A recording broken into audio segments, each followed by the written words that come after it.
Imagine dedicating years preparing to represent your country on a global stage one day, only to be stopped when you are so close to it by a piece of paper. And unfortunately, that's the harsh reality for countless debaters around the world.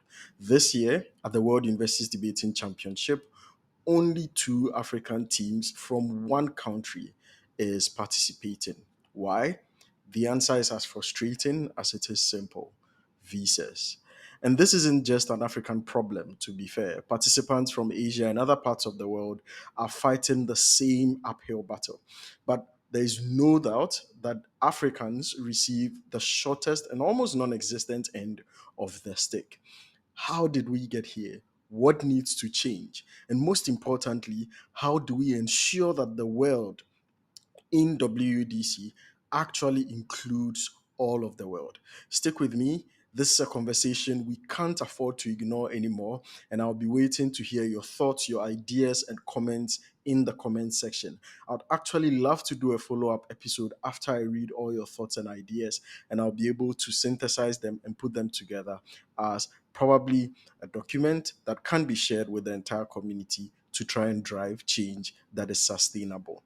But hold on, my name is Andrews. I'm host of the Shaft podcast. And for those who don't know me, I've also been a debater for the past 7 years, probably less active now, but I've really enjoyed the sport. It's empowered me in so many unique ways, and it's all down to the access I was able to have to it. I hope that we're able to find a much more sustainable resolution to the issues of accessibility at WDC. And so let's have this conversation.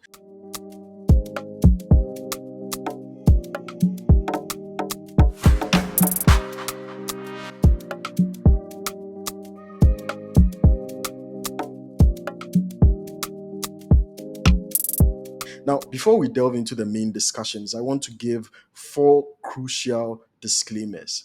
First, this video is not in support of any particular bid, and it's not isolating specific groups of people and saying they are the people that this video is about. It is aimed at starting a crucial discussion that has to happen and make debates accessible within our means as lovers of the sport. A lot of the time, these discussions happen in microcosms, in small sections, but I want to make it a much more public discussion for us to have. Secondly, this video also does not portray anyone in antagonism. So you won't hear me name or shame. I will try as much as possible to use imaginative scenarios if I want to use examples to avoid any specific groups or organizations. So anyone who attaches identities to what I say because of similarities that they can draw are on their own, and you are free to do so. Just make sure that that is not what I said. But thirdly, I want to note that I really appreciate how difficult it is to organize a world's competition. And throughout this video, I'm going to rehash a statement like this several times. But note, it's because I'm going to be criticizing at some point in time as well. I honestly can't begin to think the toll it takes on people who step up to organize WDC each year and provide debaters all around the world an opportunity to meet in one beautiful place and have a debate festival to crown the year and usher ourselves into a new debating year. I would note, however, that while these individuals are not perfect, like all of us, they aren't. They try their best, right? And even if it ends up not being enough, and our approach to dealing with them is one that ends up not being satisfactory, I would like to believe that it is usually not from a place of malice. Why is this important? I want us not to end up having an approach that discourages more people from bidding to host WDC in the future. I will expand on this more because I think it's one of the ways in which we can expand access to WDC, and I'll explain to you when I get there. But finally, I don't believe in making anyone the bad guy. And not because I don't or because I can't, right? Because I don't think it is helpful. And personally, it is no more my style of fixing issues. No more because obviously there are instances where I've had to do that. But at least in this instance, I think it is not efficient to try and scapegoat or point someone to be the bad guy. This is very important to this discussion because I have grown to see that sometimes scapegoating or pointing fingers or blaming without proposing solutions is not efficient. And mainly because when it comes to visas, um, Visas are the biggest issues, right, that shape countries. And sometimes these are issues that, from decades of foreign and national policies practiced by host countries, they've been there. And for instance, nobody can ultimately tell me that they will be able to change the visa policy of their country just because they are hosting WUDC. So while I believe that visa access should become a major consideration for ratifying WUDC bids moving on, something I would expand on in detail down the line, and strongly believe OCOMs should approach visa policy presentations and all visa related communications entirely differently from what they do now, I don't think it is fair or right to also pin the entire inaccessibility of nations and the exclusionary nature of their diplomatic systems on a group of students or young professionals who, in 99.9% of cases, have almost no political or bureaucratic power to influence the situation in any meaningful way. Noting these four key disclaimers, let's dive into the main discussion. The first thing I want to note is to set the stage and let's understand what has sparked this discussion with this level of intensity at this point in time that I've had to make this video. I've not seen it come up as intensely as it has now since I joined the debate space 7 years ago. First, this year only two African teams managed to participate in WDC, and both are from Zimbabwe, just one nation representing the entire continent in the race to crown the world's best debating nation. Why? Because of visas. Unfortunately, Panama had just about two to three consulates in Africa, and it's so difficult for majority of people to get visas. These aren't isolated problems. There were similar challenges that have been reported in Asia and other parts of the world.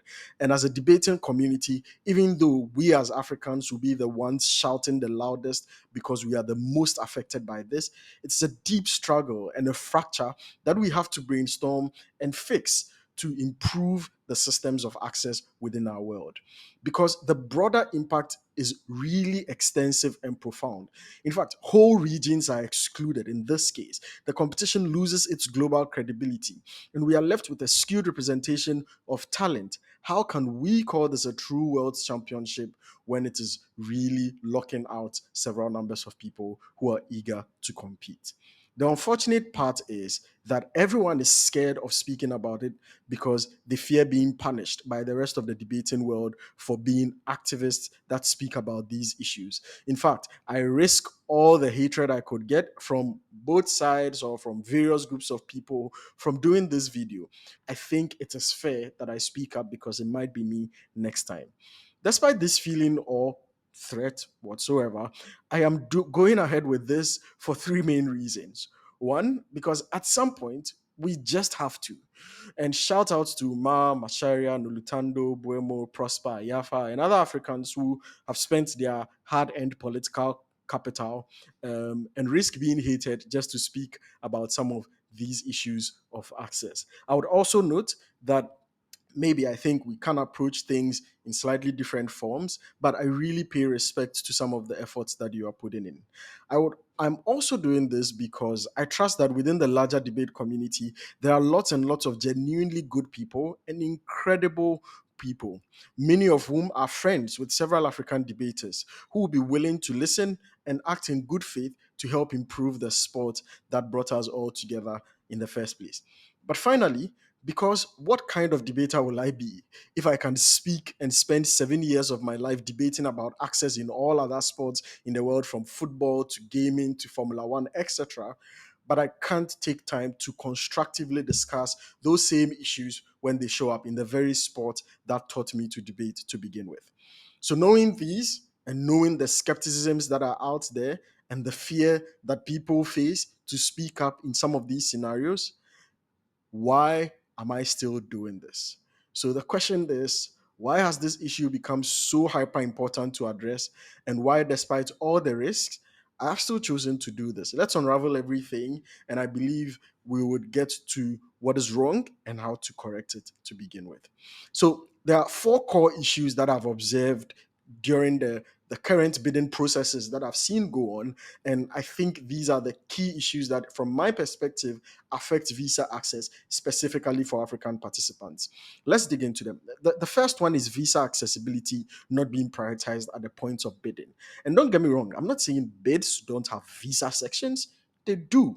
I just don't think that they are prioritized because many bids focus on funding, example, registration fees, scholarships, i.e., budget, flight cost, infrastructure, etc., but fail to consider visa accessibility as strongly as they do these other factors.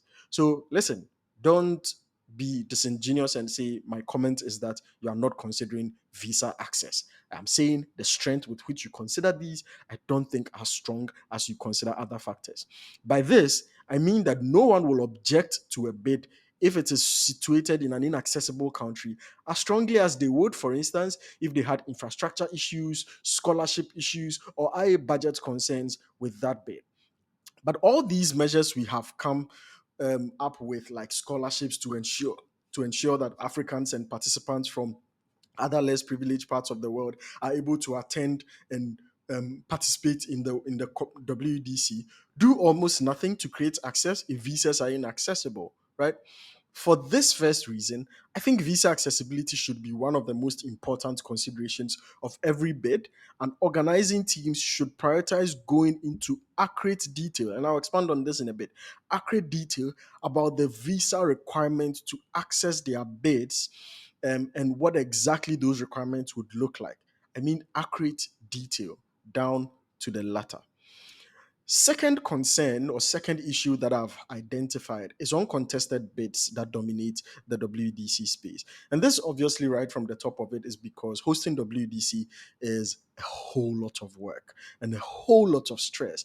And I really respect those who take their time to do so. But here's the problem: six out of the last seven WEDC host bids were uncontested. This lack of competition means the community has little choice most of the time but to accept the bids that we get, regardless of the level of access or to their locations. There is almost also no choice in these instances, and it means we need to prioritize a system that encourages more unions and countries to bid to host WEDC, no matter how difficult it is. Because I'll explain to you why it's so difficult sometimes to get the most accessible countries to host WDCs. This is also the reason why I believe that regardless of whatever means we use to resolve the painful limitation of not having access to WDC, we should ensure that we approach it with constructive and fair reasoning so that we do not discourage people from bidding. Because having more bids and encouraging a competitive bidding process is crucial to having a sustainable outcome of accessible WDCs. And this is why I'm excited, particularly for the three bids that are upcoming to be voted on this year: the Tuani bid, the Ottawa bid, and the Almaty bid. This creates competition. And this now ensures that now there is a race and we can scrutinize the different strengths and weaknesses of these bids and actually vote for the most accessible and fair bids, but also the most capable bids as well, to provide us with the best versions of WDC that we want to see. The final thing I want to note here is that balancing funding capacity with diplomatic access is a big problem. And I don't think most people think about WDC hosting this way often. WDC is expensive to host, and no matter what we say, participants cannot bear all the costs through registration fees, because that would just create another inaccessibility issue of cost and very high registration fees. So many times, WDC bids have to come from regions or unions that can afford it and can also access healthy amounts of sponsorships and deals to be able to sustain their bids while making it as affordable as possible. And many times, developed countries have better access to such sponsorships, so it is no surprise that the majority of bids would come from there. And majority of wealthy developed countries have stricter visa requirements, making the comps by default difficult to access. So there are a few statistics that I analyzed with data from the publicly available hosting nations for WDC. And this is mainly from 1981 to 2026, considering the Sofia bid that is yet to come. And if you look at the statistics, 65% of WDC since 1981 have been hosted in developed countries, and just 34.8% have been hosted in developing countries. Noting this, a lot of the time, these developing countries have much more accessible visa requirements, and developed countries has much more difficult visa requirements. And so by default, we have a history of having much more inaccessible WDCs because the countries that host them, who have the financial capacity to do so, end up having difficulties in visa accessibility. If you look at it also by data distribution, 28.6% of the countries that have hosted WDC so far are highly difficult to obtain visas, as you can see on your screen. 42.9% of them are moderately difficult, and you have just about 28.6% of them being very accessible. This also means if you compare the data, there are some developing countries, 34.8, that are difficult to access. Case in point, Panama, which is the reason why the low to access is even much lower than the developing countries that host WDC. And so that tells you exactly that sometimes the issues are much more systematic, and it's sometimes just difficult to deal with them because they are balancing priorities that we need to be looking at here. And I took my time to try and analyze using the data available for countries that have hosted WDC, what it would be like for a Ghanaian to try and attend WDC, for instance. For 70% of the countries, if I'm holding a Ghanaian passport, I need a visa. For 10% of them, it's visa on arrival. For 20% of them, it's visa free. And for the needing of visas, for instance, Ugandans need visa. If you're holding a Ugandan passport, you need visa to access 90% or over 90%, yeah, 90% exactly of WDC, what do you call it, host nations. And in the absence of that, you probably have a lot more difficulties in there, uh, just not even just beyond the fact that you need the visas, but also because it is almost difficult to even access the visa systems to begin with. If you look at the distribution of WDC hosting as well, Oceania has hosted about 15.2%. Africa has hosted less than 7%. South America has hosted less than 2%. North America, about 17.4%. Asia, about 26%. And Europe, about 33%. This also distribution shows you that the wealthiest of nations are usually the ones that can afford to host WDC most of the time. And that's why you see Europe, North America, Asia dominating as well. And so a lot of the time, some of these considerations are much more systemic than just the layers that we see up front. What does this mean? From this, we see that the underlying issues are probably much deeper than just saying people who are hosting WDC are not trying enough to make these visas accessible. Because balancing funding with diplomatic access is probably the biggest dilemma in all of this. Knowing this and seeing how deep these underlying issues are, knowing that this is also just the second issue I've highlighted, we have two more to go. Let's explore them. The third one, which I think is much more micro, is the lack of transparency and communication when it comes to bids and visas. Organizing teams often overpromise on visa support and fail to deliver. Like I identified earlier, their failing to deliver is no surprise because some of these visa issues are from decades of foreign and national policies practiced by the host countries and have almost nothing to do with the organizers who step up to put together WDC in good faith. And so these organizers, with all their good intentions, have almost no real political influence or capacity to actually change anything substantially.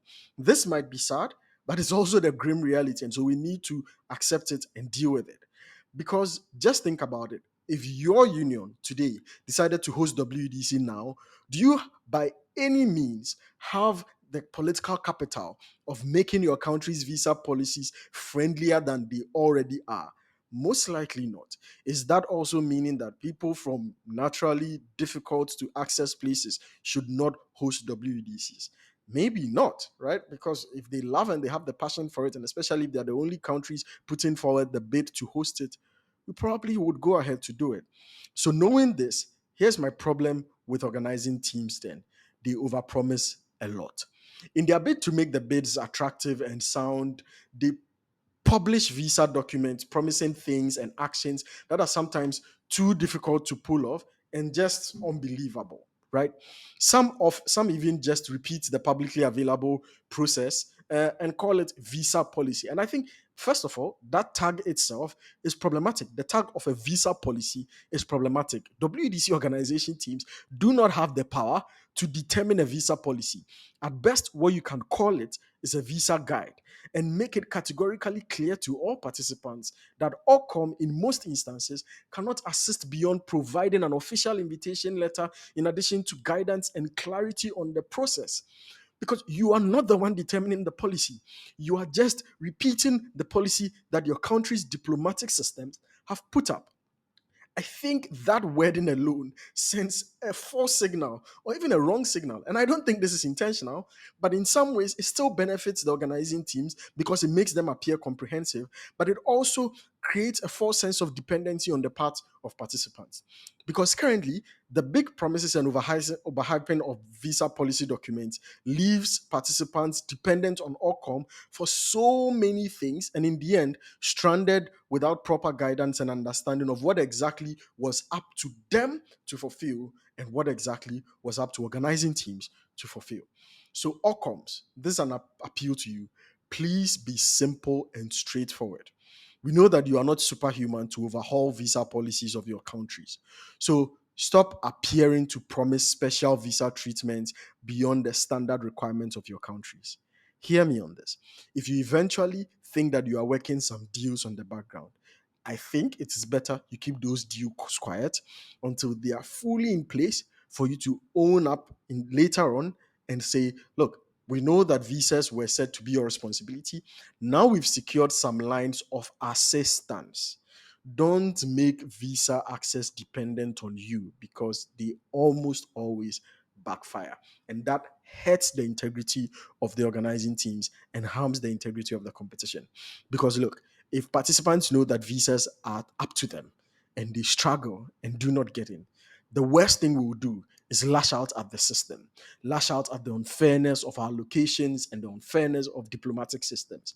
The worst we'll do is lash out as the difficulty in accessing consulates in some instances. But when you make it dependent on you and you tell us that you are the ones going to support us, but then you are unable to deliver, we don't lash out at the systems anymore. We lash out at you. And so let's communicate clearly and make these issues much more easy. One more keynote here, though. Participants, please read bid documents and ask key questions and call out inflated promises that you see. To be honest, like some of the promises that we all see, we clearly know they are not realistic. A lot of the time, also, we read documents and we know that these documents are point blank, just Google sampled information, but they are renaming them as policy documents. For me, policy guide is fine. Then I know that you are just guiding me instead of telling me that you are crafting an entire policy of exactly how to access visas or some special treatment that we know you can't deliver on. But one final thing on this caution to participants: when you find something fishy or unrealistic, publicly call it out, because draw everyone's attention to it so we have a proper discussion about it and make sure that we rectify some of these expectations very, very early on, because that's the only way participants can actually take key steps to resolve their own difficulties if they have to. But if OCOM appears to be solving everyone's problems and everyone is dependent on OCOM and we never resolve it and OCOM is not able to deliver, then we have some of the issues we had this year. Finally, let's talk about being fully honest with visa guides. And that's the fourth tier of problems that I've identified.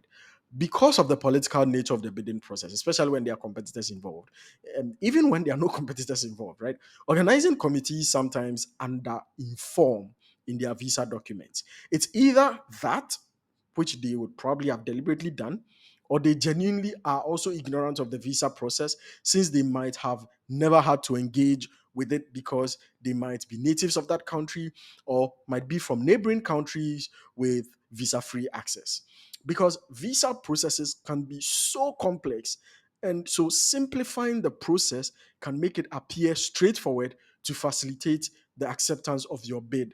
And that does not help, because making a very complex and difficult process appear simple and straightforward, one that you can say in a one line sentence in your bid document, does not help anyone. It doesn't help participants. It doesn't help WDC. It doesn't help you as organizers as well. And so be fully honest with your visa guides. For instance, does your visa situation in your country have a visa application fee? Does it require biometric fees? Does it require passport processing fees? What are the ticket requirements? Because some visa requirements go as far as requiring participants to pay, not just show an itinerary, pay for a full round ticket to be booked and paid before they can grant them access to visas.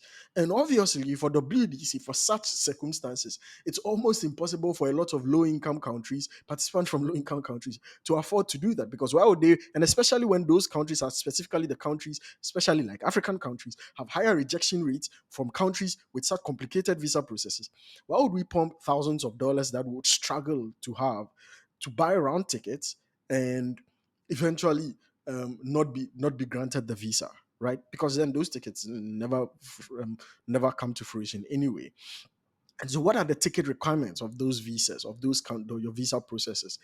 Do you require proof of funds, right? And how much funds are required? Because some go as high as $10,000, $50,000, $20,000, $5,000, $3,000, $500. What exactly is the proof of funds requirement for your visa process? A lot of these things are not talked about in visa policy documents.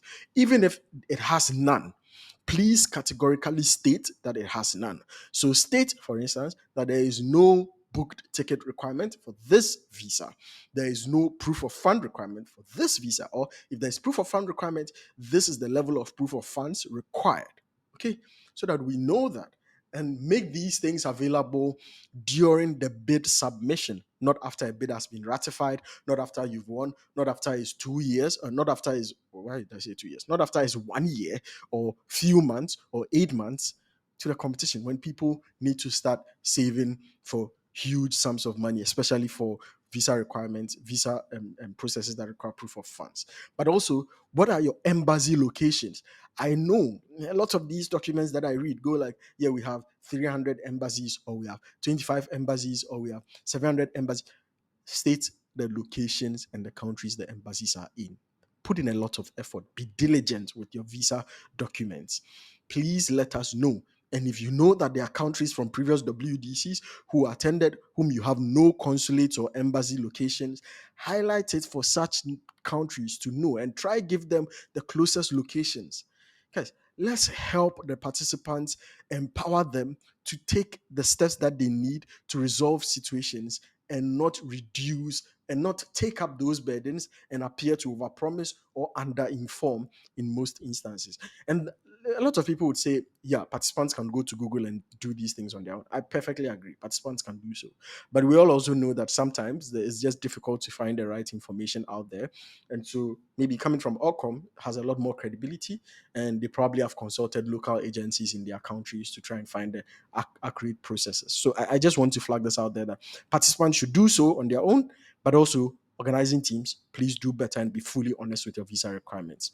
And what are your visa acceptance rates? Because that's very important for us to know. What is the publicly available visa acceptance rate? Is it 12%? Is it 75%? Is it 15%? Is it 30%? Let us know so that participants know exactly what they are up against, especially at the bid presentation stage. This should be the level of detail, right, and accuracy that is portrayed in our visa guides. And to ensure that participants are well informed and council members also voting on the bids are well informed and aware of the actual costs and accessibility levels of WDC host nations. Now, enough about the problems, because these are the four key problems that I have found. And just to do a quick recap: first, I think visa accessibility is not prioritized enough. Second, a lot of bids are uncontested, and we need to encourage a lot more contests for bids. Third, there's usually a lack of transparency and communication from Ocom in exactly what they are able to offer. And fourth, honest visa guides are necessary. So let's talk about how we can fix things. And here are a few suggestions that I have. So, talking about solutions to these challenges that I've highlighted so far, there are, I think, about 5 of them. Yeah. The first thing I want us to do, I think we can do to try and fix the issues, is to make visa policies a key bidding criterion. And I think that Making this a key bidding criterion would mean that council chairs, council votes, and voting entities, the public should drill down and demand detailed visa policy documents and visa guide documents, right? Even if it's just one country that's bidding, because the most I think the most devastating of all this is not having access to the information and not knowing prior.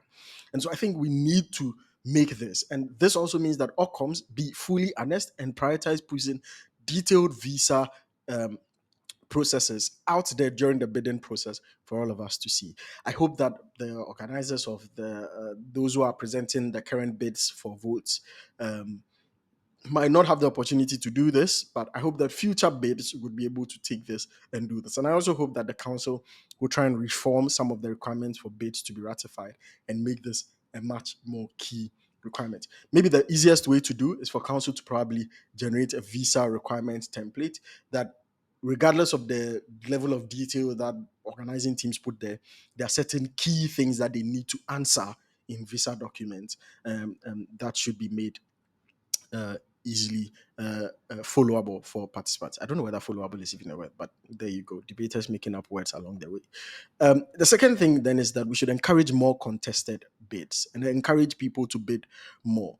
And this is a wild idea for me because I think we need to support more regions to enter the bidding process and ensure that we are able to have much more diversity in the host nations.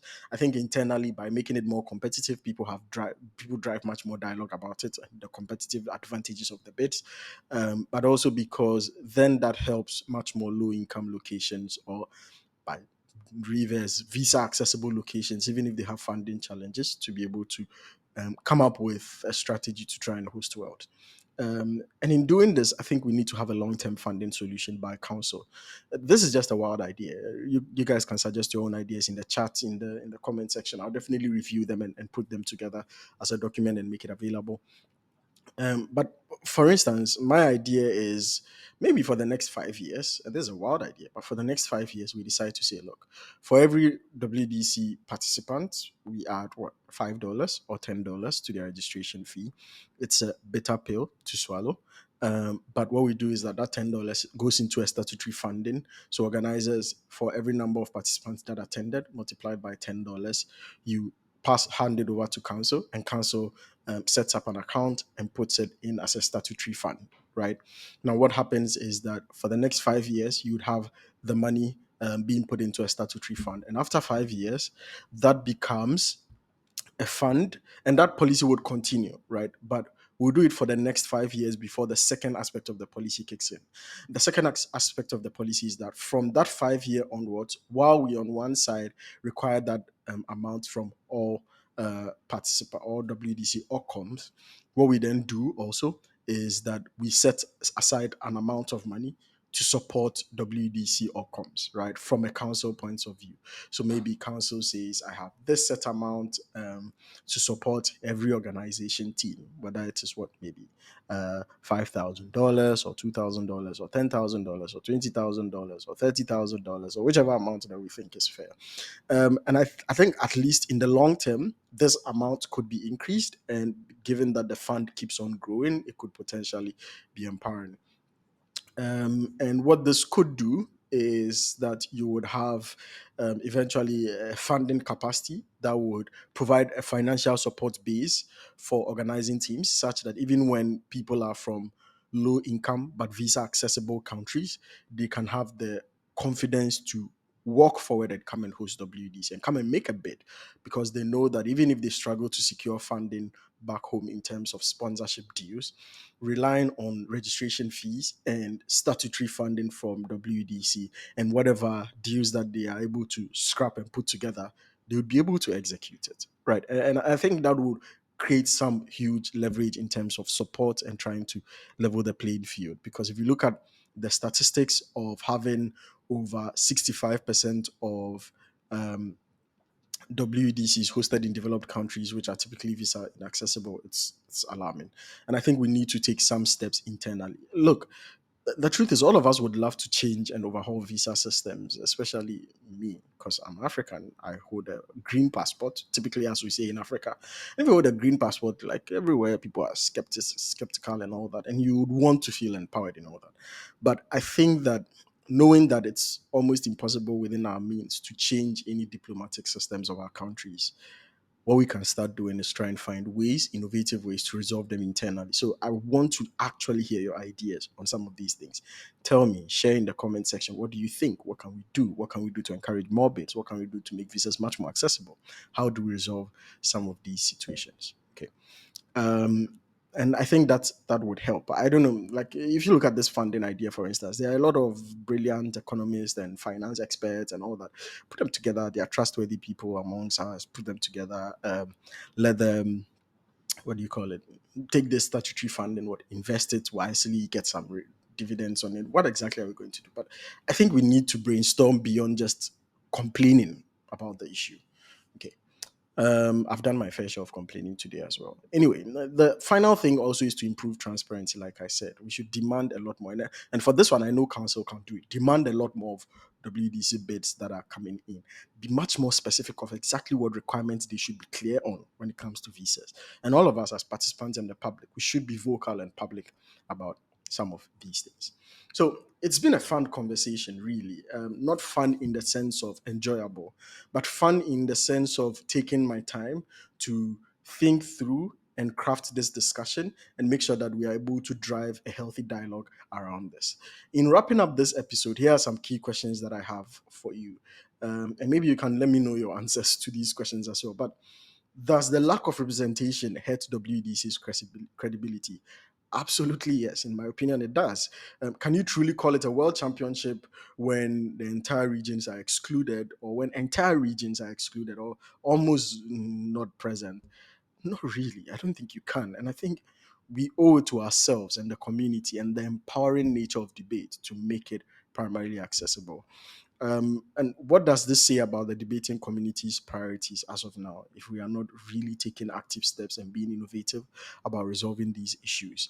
Are we allowing a system to fester when, even if not by our sole doing or our intentional doing, privileges certain regions over others and privileges certain people over others? Are we allowing a system to fester that disempowers specific groups of people without trying to put in a fundamental way to resolve the issues or address the most alarming issues that we can address within our scope, within our capacity, and admit the hard facts and also have honest conversations about some of these things? I don't think we are a lot of the time. And I hope that this kickstarts the discussion that we want to have. But also, from this episode, you realize that the visa issue at WDC isn't just about logistics or outcomes not pulling enough strength. It's about fairness, inclusion, decades and centuries of diplomatic inaccess that sometimes outcomes have nothing to do about it, but also maybe blindly play a role in eventually disempowering people to engage with the system meaningfully. So we need to address these barriers head on if we want to debate and want debate to be truly for everyone. And it's a very serious discussion that we're having. But more importantly, what I want to see is action oriented discussions. Council, take this up and work around it. Let's make it work. Let's show some proactiveness in the lead up to next year's WDC and WDCs beyond that.